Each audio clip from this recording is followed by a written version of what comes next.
Oh, what a catastrophe, what a maiming of love, when it was made a personal, merely personal feeling, taken away from the rising and setting of the sun, and cut off from the magic connection of the solstice and equinox. This is what is the matter with us. We are bleeding at the roots, because we are cut off from the earth and sun and stars, and love is a grinning mockery, because, poor blossom, we plucked it from its stem on the tree of life, and expected it to keep on blooming in our civilized vase on the table. D.H. Lawrence. It's not quite dawn in this green, fertile valley. There's just the faintest glimmer of pink in the sky to the east. The moon is waxing, gibbous, its light silvering the river which winds through the land, soft like the curves of a woman's body as she stretches out to dip her toes in the sea. A grey heron breaks the silence, shrieking from the banks as I make my way across the narrow bridge, walk slowly up the rising lane. At the crossroads, 3 hares are sitting quite still in the middle of the road.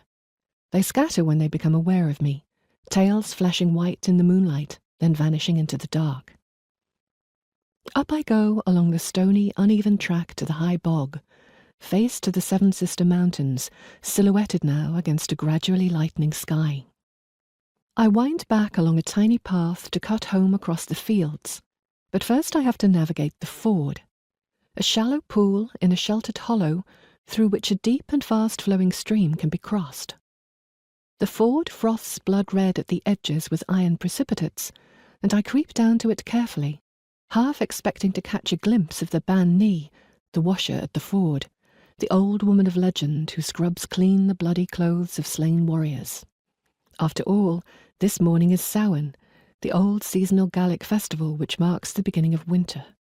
And on this night, my ancestors believed, the passage between this world and the other world is open.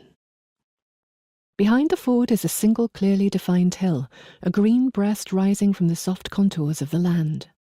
It is crowned with heather, wiry and dormant now, spreading across its crest like a wide brown nipple.